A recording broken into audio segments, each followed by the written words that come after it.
under arrest. What for? Vagrancy. No visible means of support.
etc., blah, blah, blah. 1, 2, 3, 4, 5, 6, 7, 8. We'll try to get Pack, but I don't think he'll go along.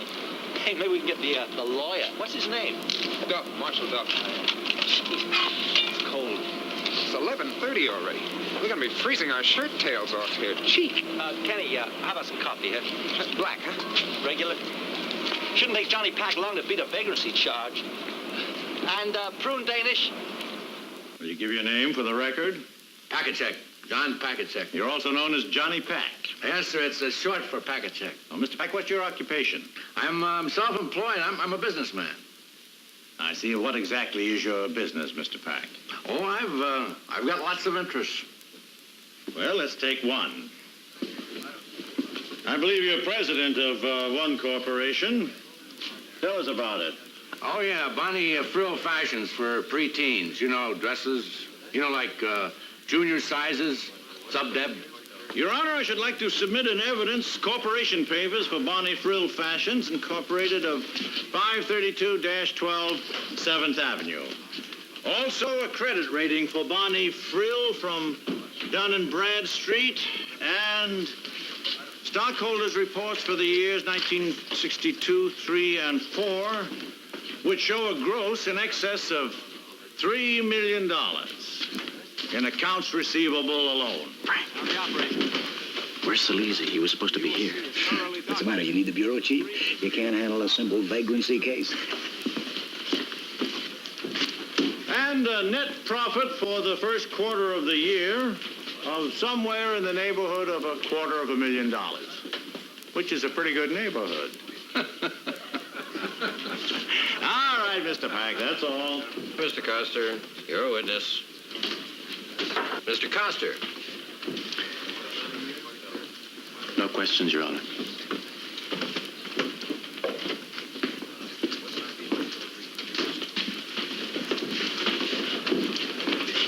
Your Honor, I should like to move for a dismissal of the entire charge. It's obvious that the whole affair was trumped up as a political device to harass a respectable businessman. Respectable? Your Honor, this man is known to every law enforcement agency from the FBI down. Maybe he's muscled into a legitimate business, but he certainly didn't make his money manufacturing dresses for short-waisted girls. Your Honor, with all due respect, this is of no interest to me or my... I know it. So do you, Counselor. Johnny Pack controls extortion, policy, gambling, prostitution. Now, look, Koster, what are you trying to... You can find him in the Harrison Commission reports, in the grand jury presentment to Kings County. I have got a complaint that I am answering to. You can find him in the departmental hearings on the bribery of 3 police lieutenants. I don't see any indictment for prostitution or gambling or anything else. What are you trying to do, amend the United States Constitution single-handed? What are you, the Gestapo? Oh, come on. Your Honor, I fess my motion. The idea that this man is a vagrant is a piece of fantasy dreamed up by a police department who might be better employed protecting our citizens against violence and organized crime. Most of which pays off to Johnny Pack. Your Honor, I submit All right. Mr. Koster, I don't see how you can justify a prosecution for vagrancy. Got anything to say before I rule?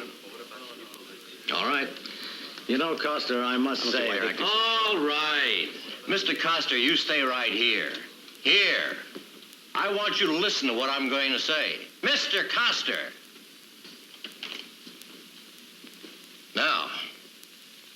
This may not be the highest court in this state, but I take it seriously.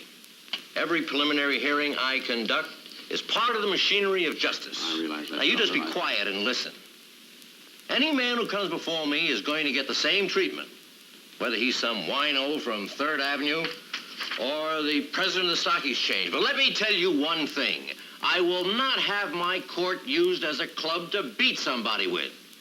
Now, if you have any charge to bring against this man for serious crimes, well, you just better work up your case and bring it before the grand jury and get an indictment on evidence. But don't come in here with trumped-up charges and illegal arrests and ask me to waste my time throwing them out of court as fast as you bring them in. You know better than that, Koster. Don't let me ever see you come before me with a case like this again. Complaint dismissed. The point I'm trying to make is if the district attorney's office can use the law for personal vengeance without any regard to basic constitutional rights, then we're headed for a police state. Hi, Mr. Koster. Look at that, will you? Johnny Pack on the television.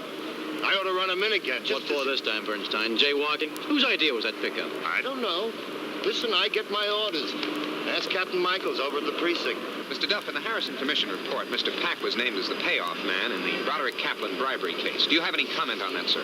Well, now, it's easy, isn't it, for some headline-hunting politician to smear a man? Yes, sir. But they've never come up with an indictment. Now, it's a temptation, of course, for ambitious young assistant district attorneys like my good friend Mr. Koster to build a reputation for themselves at somebody else's expense. Well, are you saying, sir, But don't that the forget, district attorney this is still America. You couldn't make it stick, huh? Stick. Look, do me a favor, will you? Next time you're hauling a millionaire, don't charge him with vagrancy. See if his collar's open and book him for indecent exposure. What do you got to bar up for? What do you care? Listen, it doesn't hurt to beat on them hoods every once in a while, just to keep them moving. Yeah, well, next time you stand up and let Judge Lowenthal rap you in the mouth. Ah, what do you care what that old buzzard The says? trouble is, he's right. There's one thing Johnny Pack is not without, is visible means of support. He gets a piece of the take of every racket in town. So? Tell it to the grand jury. For the grand jury, Officer Bernstein, I need witnesses. So Lowenthal hollered at you. Forget it. Oh, you want a sandwich or something? I gotta hang around down here. I got a molestation in the afternoon. Come on, forget it. You think he's the only gonop that ever beat a rap? Look, Costa, what's packed to you? Forget it. Would you care to make any further comments, sir? Well, I think Judge Lowenthal put it pretty well. He sent Koster back upstairs with his tail between his legs. That's all for now. Nice talking to you, Frank. Yes, sir.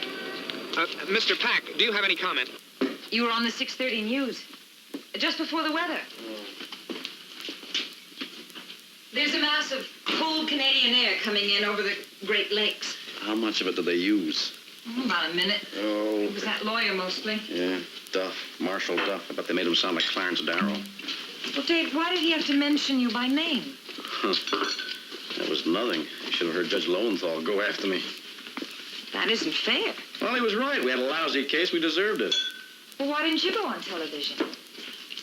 Hey, why didn't they interview you? Policy. Tony Silesia makes all the public statements for the division. Well, where was he? That's a good question. A very good question. Where was he? He dumps his bomb in my lap and then he disappears. And I have to stand up in court with a straight face and try and prove that Johnny Pack is a vagrant without any visible means of support. He smokes more than I make in a year. Hey, honey, could you help me with this? Yeah.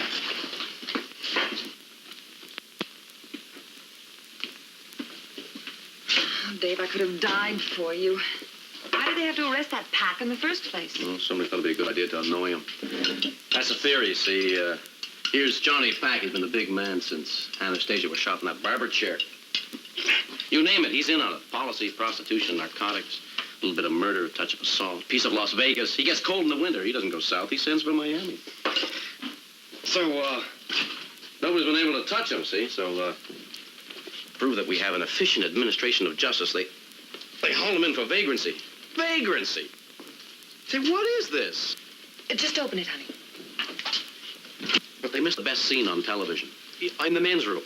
The obligatory dramatic confrontation. I ran right into it. Pack? Now, if it interests you, his suit coat is lined with orange silk with a delicate India print. Did he say anything to you? No, he smiled. He held the door open for me, and then he smiled again, and then he smiled some more. He has excellent dentistry. My suit coat is lined with nothing.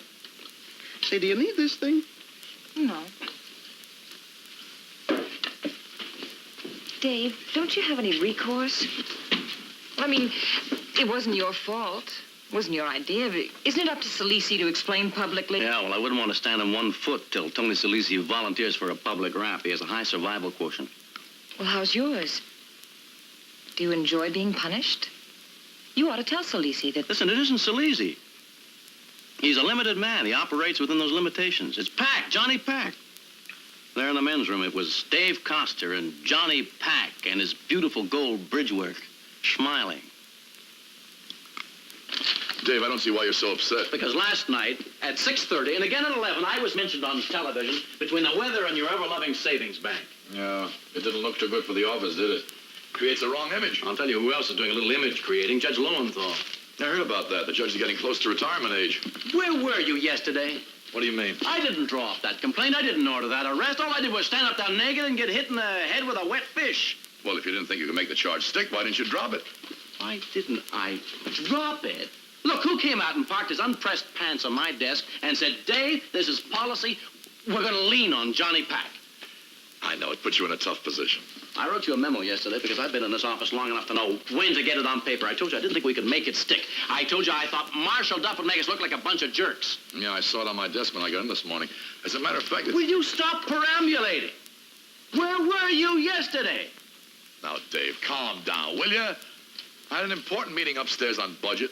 I had a luncheon date with a couple of DAs from Idaho or Iowa or somewhere. Now, I'm sorry you got caught with your pants down. I want you to know that I understand. Thanks, that helps a lot. As a matter of fact, I'll send your report upstairs, and I'll tell them that you weren't responsible. You don't have to worry. It won't backfire. Listen, office politics isn't what's bothering me. You're forgetting a little something. Johnny Pack. Yeah? Johnny Pack walked out of that courtroom, not to mention the men's room, scot-free. The whole machinery, what we laughingly call justice, couldn't even put a $25 fine on him. And the whole city knows it. Wait a minute, the whole country, the 6:30 News was on the network. What's the men's room got to do with it? Never mind. Mr. Salisi, the next time I get Johnny Pack in a courtroom, it isn't going to be for vagrancy. And I'm going to make it stick. Dave. I'm going to make it stick. Dave, Johnny Pack's an old story. You're not the first to go for him. Tony. Before you, there was Hogan and O'Dwyer and Silver and Brooklyn. Look, I'm 6 men short. Tony. I've got 3 I can't depend on. I've enough trouble with routine prosecutions. You owe me this. You owe me this because Judge Lowenthal talked to me like a delinquent caught with a half a dozen hubcaps, and because Johnny Pack's suit coat is lined with orange silk and his teeth are 3 shades whiter. Why do you have to talk like that at 10 o'clock in the morning, huh? I want a budget. And I want Malloy and Kovacs and somebody from accounting and cooperation. I want those cases you dumped in my basket given to Riley and Schwartz and Jameson and anybody else. Tony, I want full time on Johnny Pack. And how am I going to explain it upstairs? I think I'm knifing them in the back. I mean, Johnny Pack is top-level stuff. It involves liaison with the federal building. I know. Tony, you owe me this. You owe me this because I stood up there and took your licking for you, and you know it. All right. All right, I'll juggle assignments and I'll get you 3 weeks. All right, 3 weeks. Huh? Be reasonable, huh? Hey, now don't work up a budget out of difficulty explaining. Upstairs.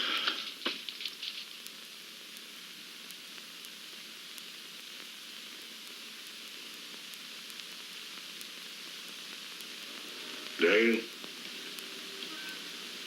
Dave? Dave, it's 7 o'clock. Frank, what are you doing here? Why don't you go home? Why didn't you say that at 6 when I'm supposed to go? Oh, sorry, Frank. Hey, did you know at the age of 17, Johnny Pack actually had a job? No. Yeah, for the D&B Transit Company. He pushed a cart up and down 7th Avenue full of dresses. He was laid off. A month later, he was an employee of the Independent Dress Manufacturers Protective Association.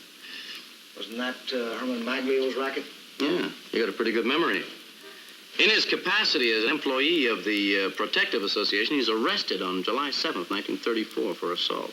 Again on August 12th, November 17th, etc. No convictions. In 1936, he made it. Suspicion of homicide. A union organizer was found in a lake in Sullivan County with Johnny's ice pick in his kidneys. No indictment. It's a regular Horatio Alger story. With pluck and luck, he rose in the organization, and as a consequence, is no longer arrested for such simple, menial things as assault and homicide. It becomes more genteel. Policy, compulsory prostitution. He has reached the white-collar level. Finally, he achieves the ultimate in respectability, 1955 income tax evasion. Likewise, no conviction. Well, the federals try to get him, too. Not to mention the Harrison Commission. What makes you more efficient? Oh, for the 20s, nobody ever bothered to try and look Capone. Until finally a couple of accountants put him away. Times change, power shifts, political influence changes. I just need to start at the bottom. Somebody to get me on that first rung. I'll climb right up the pack and knock him off the ladder. You ready to start? Yeah. I'll try and dig somebody up for you. See you in the morning. Docket 1456, Luis Abogado. Luis Abogado, you are charged with violation of Section 974 of the Penal Law, keeping of place for game of policy. You have entered a plea of guilty and appear now for sentencing at this time. Mrs. Abogado, you're pleading guilty. Do you understand what that means? Have you talked to a lawyer? Your Honor. Wait a minute. Mrs. Abogado, you understand that I can send you away if I think you're... Your Honor, I'd like to ask for a delay in sentencing. What for? We want to be downtown. All right. Case adjourned. Bring her along, son. Mrs. Louise Abogado, you operate a candy store on Avenue D. Yeah, sure. That's right. Listen, mister, can I go home now? My daughter's watching the store. She's like 15, see? And she's supposed to go on afternoon session to Eastern District High School. Mrs. Abogado, you're in trouble, very serious trouble. You pleaded guilty to possession of policy slips. Huh? The numbers. I never took no numbers. Man give me an envelope to hold for him, that's all. I didn't look inside. What I want with numbers? You pleaded guilty. You have 2 previous policy convictions. You did 30 days in the Women's House of Detention in 1961. Listen, mister, don't put me in there again. It's dirty. They got 5, 6 women, a room smaller than this, and they're screaming all night. Look, I got veins from the candy store. Mrs. Abogado, who's the controller? Yeah, who's the controller? Who picks up the money for the numbers? What's his name? When does he come? I don't know what you're talking about. Mrs. Abogado, it's the 3rd offense. I can go to the judge and ask him to put you away for up to a year. In a woman's house of detention? No, you couldn't. A year for numbers? Believe me, I can. Dave, isn't there a suspended sentence? That's right. There's a 60-day suspended sentence. You'll have to serve that, too. And then another year. Well, I can't hear with that thing going. I said you'll have to serve the suspended sentence and then another year, Mrs. Abogado. No. Listen, mister, I nearly went crazy in there. All that cursing and hollering and the women screaming for a shot. And you couldn't keep clean. One thing I gotta keep clean. I gotta wash my hair in kerosene. Who's the controller? 1 year and 60 days. And who take care of my daughter? She couldn't mind the store alone. She gonna end up on the street. Who's the controller? What's his name? In kerosene. Who's the controller? Listen, they walk her past that place on 6th Avenue, you know. My daughter, Teresa. You can hear all that cursing and hollering. They walk her past and they pointed on her and they said, your mother's in there. She was in junior high school. They did that to her.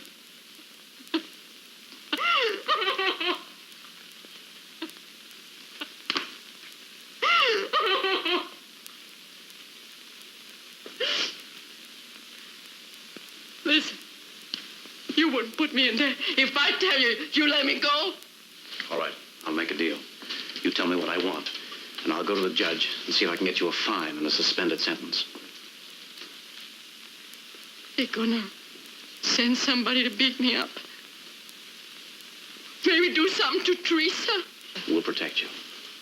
1 year in the house of detention. 1 year and 60 days.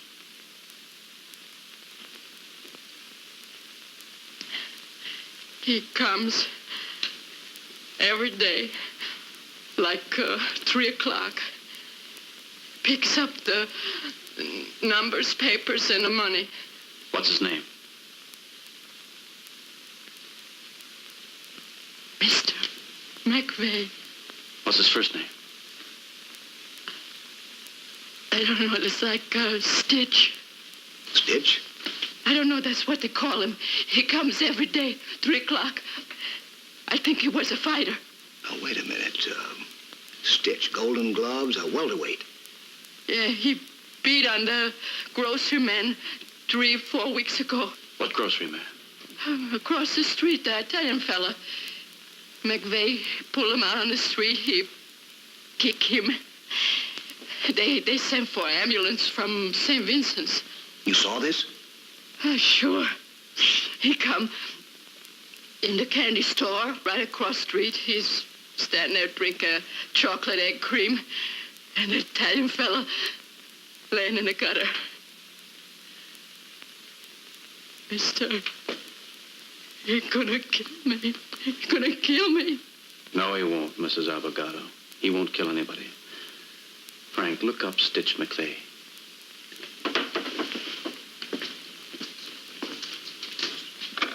Three felony convictions, assault, armed robbery, auto theft. He did 5 at Elmira, 3 at Auburn, and 18 months at Dannemora.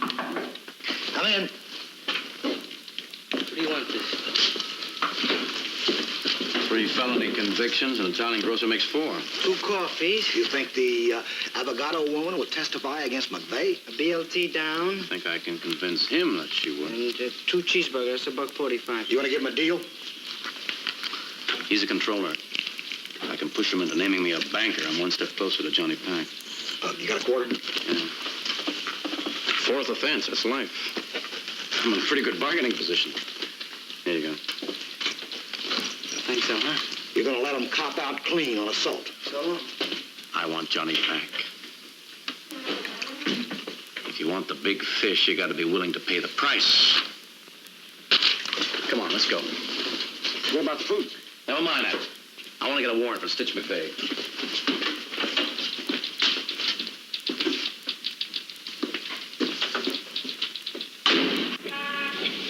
There he is.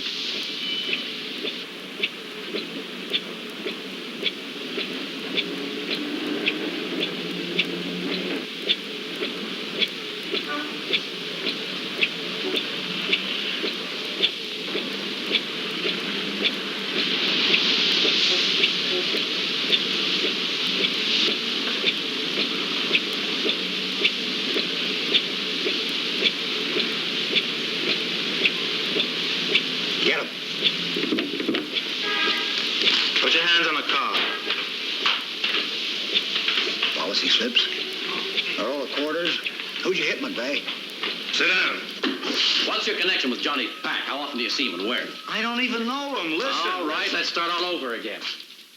Listen, could I have a regular Who do you give your sharing slips that to? bad back? Who's your banker? Listen, I'm not kidding you guys. I got a Look, slip McVeigh, you disc, had know? policy slips in your possession. Now, you better go along with Mr. Koster. Do you report to Johnny Pack? Personally, he wouldn't even know my name. Who do you know? Oh, listen, it's policy, you know. I make out a tally sheet, I leave it in a bag with the money. A little bag with, like a zipper on it. You can't carry your sneakers in, you know. I leave it in a parked car on 22nd Street, and some guy picks it up from there. Who picks it up? Listen, give me a regular chair, will you? I'm telling you, I got a bad back. I got this slip disc. My back hurts. How'd you throw it out? Working over at Dominic Rossi? Who's Rossi? Who's he? An Italian grocer. He's in St. Vincent's Hospital with internal injuries. Listen to me, McVeigh. I'm not talking about a gambling rap with your lawyer coming in with a bail bond and you're fine. I've got you on assault. 4th offense. That's life. What are you talking about? You heard what the man said. I'm talking about Dominic Rossi. Assault. 346 Avenue D on December 14th. What are you, out of your mind? You're busting me for policy. What are you talking Now assault? get this straight, McVeigh. I'm talking about a felony. fourth offense. That's a mandatory life sentence.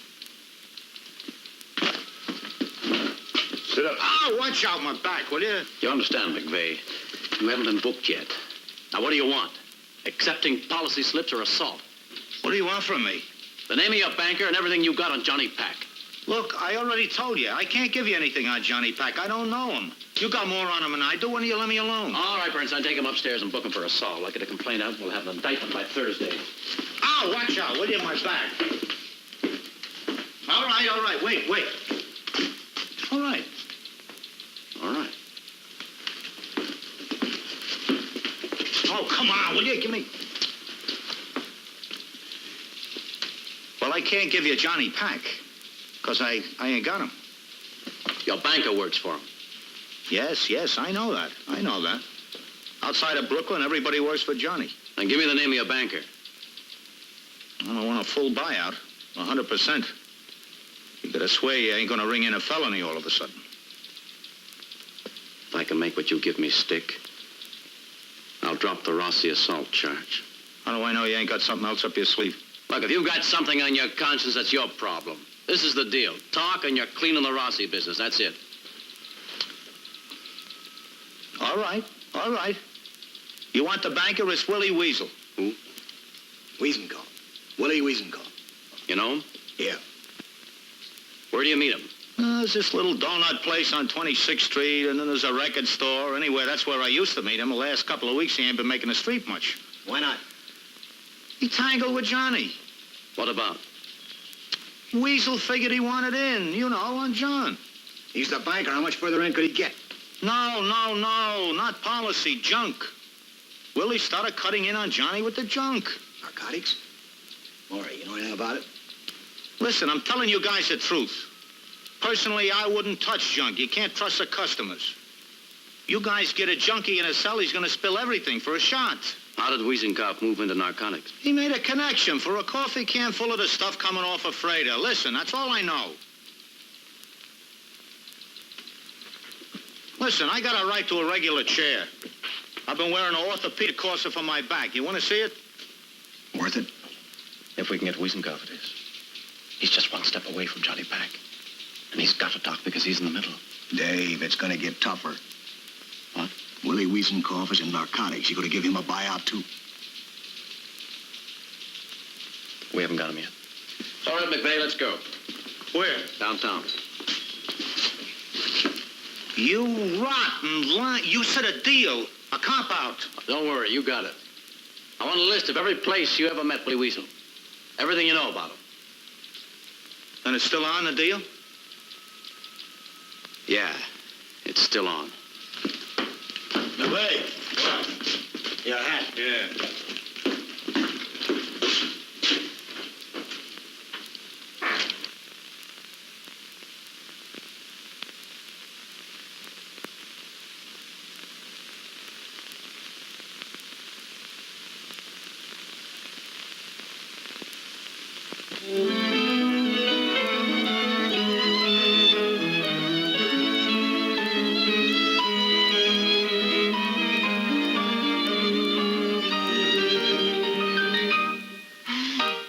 Let me try that again. Hey, Dave, would you... excuse me, Doris, why don't you two do the other piece? I'll be right back. Dave? We haven't seen Doris and Arnold for 2 months. I just want to check these things over. Well, it's a little embarrassing. We finished the piece and we've lost our audience. Oh, darling, you don't need me. You play for yourselves. Well, that's not the point. I just want to look these things over. I'll be right out. We're two of our oldest friends. You can't just withdraw like this. Just withdraw. I'll be right out. I'll put the coffee up. You go out and play. Look, I know you've got a lot of work to do, but I have been looking forward to this evening for a long time. It wouldn't be able to get babysitters. Oh, Phil, please. Come on. Well, it is a little embarrassing. It's just that this is a little more important, that's all. Johnny Pack? Next best thing. Willie Wiesenkoff. He's lost. How careless of him. Oh, he knows what he's doing. Johnny Pack is looking for him, too, but I'm going to get him first, baby. I've arranged to get every narcotics tip that comes up, but so far everything leads in ever-decreasing concentric circles till it flies into its own tail. And that's what you find more soul-satisfying than our chamber music? We each have our own form of expression. Well, what'll you do with this Willie when you find him? Make a deal with him. Use him to get Johnny Pack. Smiling Johnny Pack, short for Johnny Pack-a-Check. Johnny Pack. Johnny Pack. The trouble with you is you're in love. You're in love with Johnny Pack. Well, you think about him all day, and as far as I can tell, all night. At any rate, you're certainly not concentrating on anything else. He's the one person in the world you long for.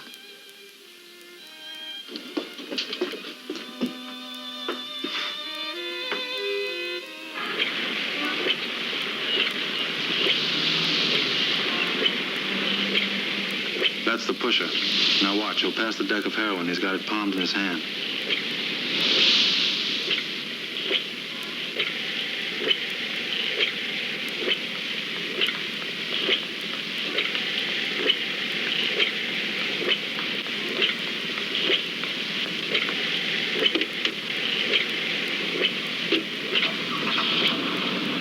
There he goes.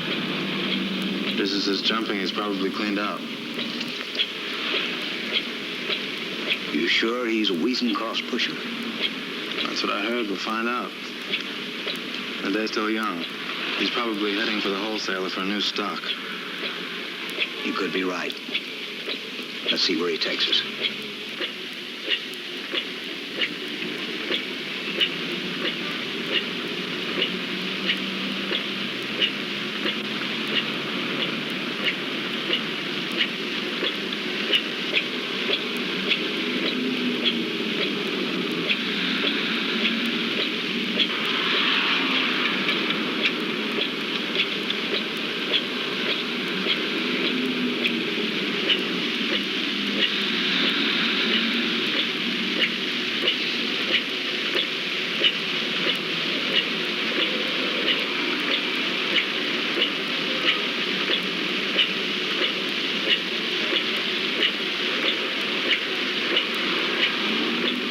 Turn right.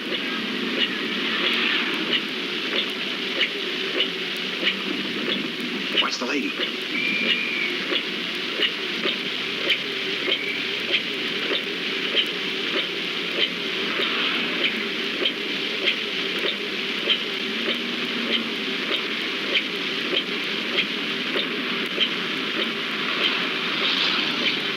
He's pulling up.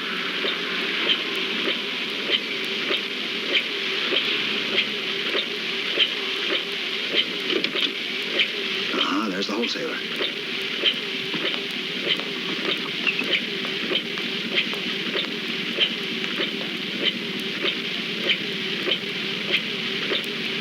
Nice, polite fellow.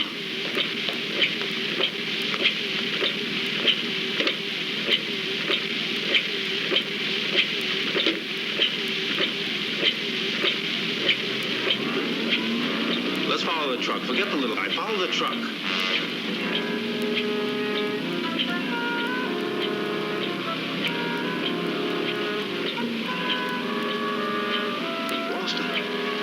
Keep going, just keep going.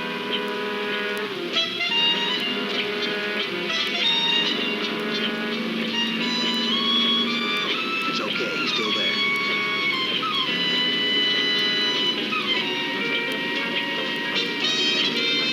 He's signaling for a right turn.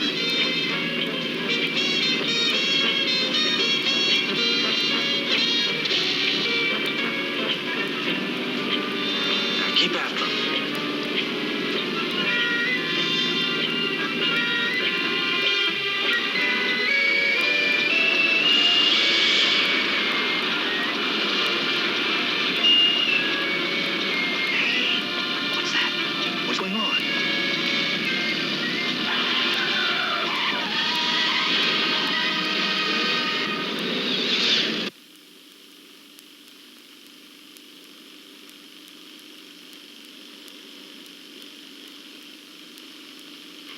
Hold it there. Who is he? That man is Fats Farina. Small-time operator, a wheelman mostly, drives getaway cars. Unfortunately, nobody recognized him until you showed the films over at the Bureau. Milton Fernari. Also known as Fats Farina. It was lousy luck we had him right in our hands. Did you check the registration? Phony. What'd your boys finally get out of the truck? Couple of hundred decks of heroin. Cut pretty thin, about 5%. Wiesenkopf isn't giving much value for your narcotics dollar. You figure hijacking? No. Farina had another man with him. He took off after the wholesaler. If it was hijacking, they'd have gone to the stuff. In that case, they were after the same thing we were. Wiesenkopf. Yeah. Only they weren't about to waste time following the wholesaler. They wanted Willie Weasel, and they were going to shake it out of him. Oh, he got away. He got away from Farina, but he got away from Farina's buddy. Yeah, that's the question. Want me to rewind the film for you? No, it's all right. Look, I'm sorry about letting Farina get away. Just one of those breaks. I didn't know who he was. That's all right. I just hope we find Willie Weasel before somebody else does. Hey, Dave!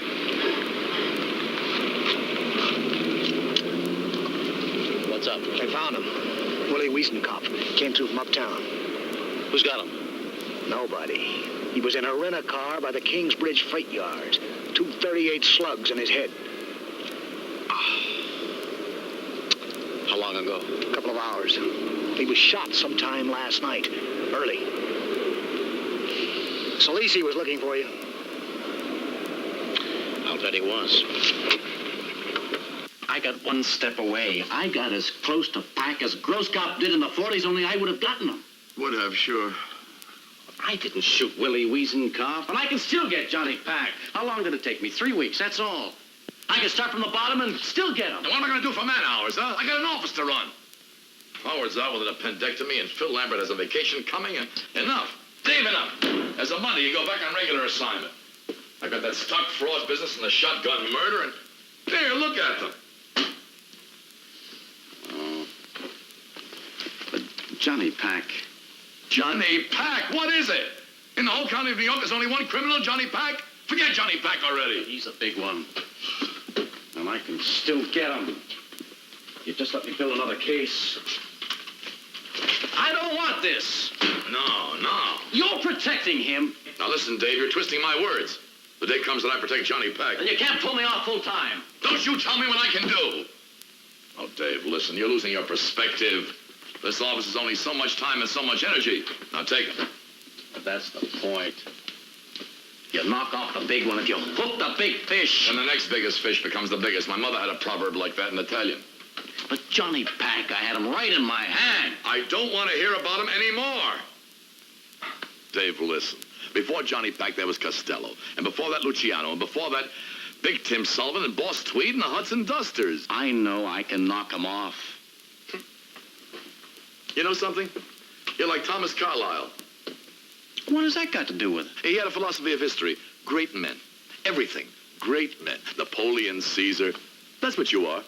You're the Thomas Carlyle of the district attorney's office. You think that all crime depends upon one man. A great czar or something. Oh, come on, Tony. And at what cost? I mean, who is this McVeigh?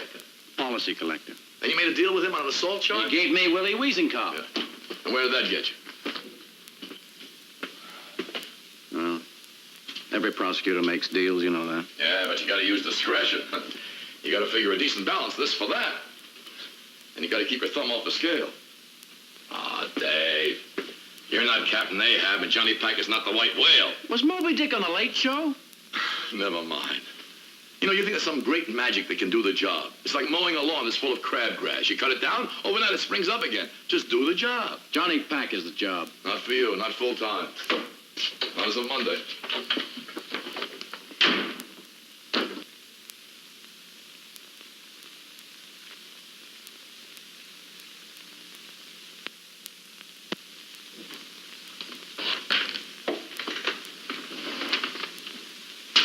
So long, Johnny. Thank you, Charles. The Miller-Hoffman stock fraud case as of Monday. I suppose Salisi figures Johnny Pack is like the poor we shall always have with us. Monday? We'll do a little overtime over the weekend before Monday? Oh. Look, that lead from homicide. Didn't they call you? I was in Salisi's office. Wiesenkopf was picked up in front of the Hotel Belasco on 7th Avenue by a man in a '62 convertible. Any witnesses? The doorman, a lady at the newsstand, Wiesenkoff used to work out at a gym there. That's how he was spotted. And the man who picked him up? They said he was fat. Very fat. We showed him a picture. We got positive identification. Fat's Farina. Oh, Frank, I love you. I love you. Why were you getting out of town? My brother lives in Los Angeles. The plane was going for Puerto Rico. When did you last see Willie Wiesenkoff? Who? Willie Weasel. When did you last see him? I don't know any Wiesenkoff. There were witnesses who saw you pick him up in front of the Velasco. I don't have to say Well, nothing. where did you take him? Listen, could I send out for a sandwich? Look, I asked you a question. I'm supposed to get dinner on the plane.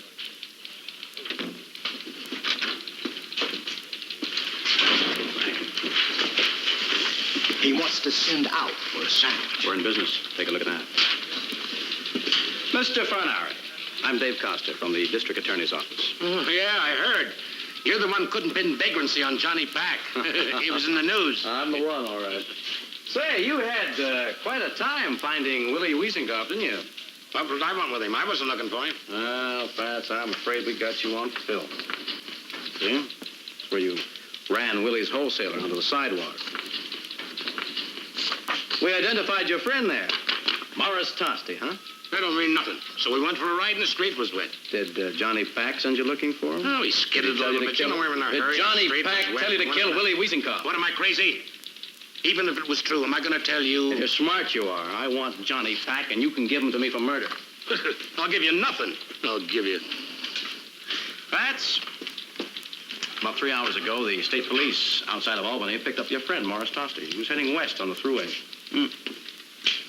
Poor man, he filed his car into the rear end of a milk truck. He's a lousy driver. They found a .38 shell under the seat. It's being checked against the gun we found with Wiesenkoff's body. That's his problem. Hasn't got nothing to do with me. Maybe. He's in a hospital up there after the crack-up. I'm sending a man there. They're going to let him talk to Tosti tomorrow morning. I'm going to offer him a deal. Because I want Johnny Pack. Listen to me, Fats. I've only got one deal to give on this. So you make up your mind. Who gets it? You or Tosti? You crazy or something? That's the oldest bit. You trying to play him off against me. That's exactly what I'm doing, isn't it? You make up your mind. What you want to do. Be a witness at a murder trial or a co-defendant with Johnny Pack. You better grab the chance while Tosti's coming out of anesthetic in Albany. Look, I don't have to say nothing. All right, Pat, sleep on it.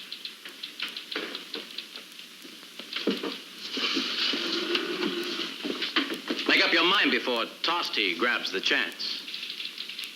Go ahead, sleep on it. He'll get it. You got an okay to give a buyout on murder? It's not the first time. And it's a chance to get Johnny Pack for murder. Frank, I never thought we'd get him for murder. We're going to get Johnny Pack, and for murder, and it'll be worth it. You pay the price, you get the big fish, wrapped up in Monday morning's newspaper. When did it happen? I see. How many times? Oh. Well, where is he? Yes, you take him down there. I know. You better call Tony Salisi. It'll take him 40 minutes to get down from New Rochelle. I'll be right down. Well, what's the matter? I've got to go downtown. I suppose it's about Johnny Pack. In a way. He steals you from me very bad in the dead of night. I shall name him as co-respondent in the ensuing divorce action. Phil, it isn't funny. That was Frank Malloy. It's a 15-year-old girl that's in Vincent's hospital. Beaten. Well, what has that got to do with...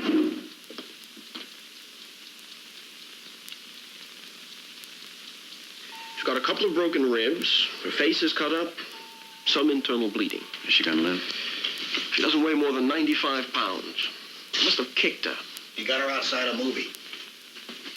Have you got the address? All I've got's her name. Abogado. Teresa Abogado. I got her off a school subway pass. Abogado? I have the address in my office. You know her? I know her mother. I gave it to the precinct. They had a patrol car checking the store every round. Listen, you can't follow a 15-year-old girl around all the time. This is her now.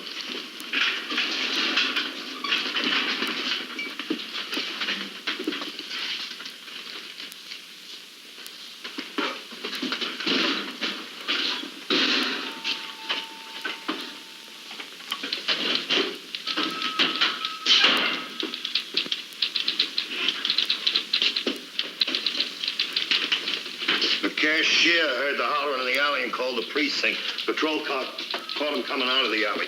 What do I book him for? Assault. We can change it later if we hear from the hospital. All right, come on. Wait. Listen, Koster, I want to talk Take to it you. downstairs. Come on. Listen, we can make a deal, huh? You know, I got some information. No deal. No, listen, I can give you plenty. You know what you can do? You can let me plead to a misdemeanor. No deal! I told you it was dangerous. I told you it could backfire. If the newspapers find out that we had McVeigh in here and let him go... That's hindsight. I followed standard procedure, you know that. Every prosecutor uses accomplice testimony. How does he get that? He makes a deal for a lesser plea. How many times have you traded immunity for testimony? But you gotta use perspective. It's a very sensitive business making deals with criminals. You gotta know where to draw the line. I drew a line. Right up to Johnny Pack. Dave, you can't take all the crime and the rackets and the rot in this city and call it Johnny Pack. He isn't the devil incarnate. You're blinding yourself. Listen. I've just come from St. Vincent's. All right, I gotta face the truth. I put McVeigh on the streets. He beat that girl and she may die. And it's because I made a deal. I know that. That's an awful responsibility. But I've got to believe it was worth the risk, because it was the only way I could get Johnny Pack. Dave, listen. And I've got him. That's the important thing. That's Farina talked this morning. I traded him a plea for manslaughter, and he gave me Johnny Pack. I've got the complaint drawn. I'm going upstairs to get the warrant. I finally got him for murder. I thought you knew it was in the papers this morning. You haven't got Johnny Pack for murder.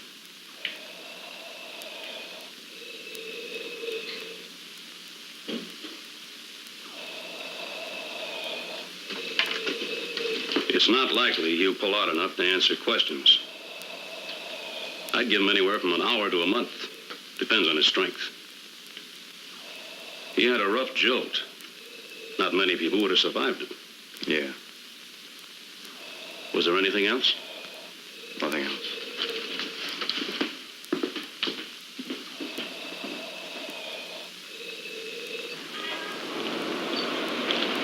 Dave, listen, Dave. You gotta see what I don't want to talk about it. Now listen. Leave me alone, will you? You got away? All right. Forget it. Just leave me alone. Away? A man's dying and you say he got away? Listen, Dave. Oh, is that it? You're sore because you couldn't pull him down yourself? Dave, listen. Pack is dead. And it doesn't matter whether a thrombosis got him or whether you did. Because they're still pushing heroin in the streets. And they're still running numbers. And a painting contractor just called about an extortion complaint. Dave, listen to me now. You can't let yourself get into a private duel. Not on the city's time and money. I mean, you got to keep the whole picture. You think one man is the enemy, and your judgment goes right out the window. It's like Thomas Carlyle said, everything doesn't depend upon one. At least don't throw Thomas Carlyle at me this morning. All right, all right. I mean, maybe it's a good thing that Pack is going this way. I mean, you can think about every move you made. You can ask yourself, was it worth it? Was I right? I mean, that way maybe you learn something. I know. Just leave me alone.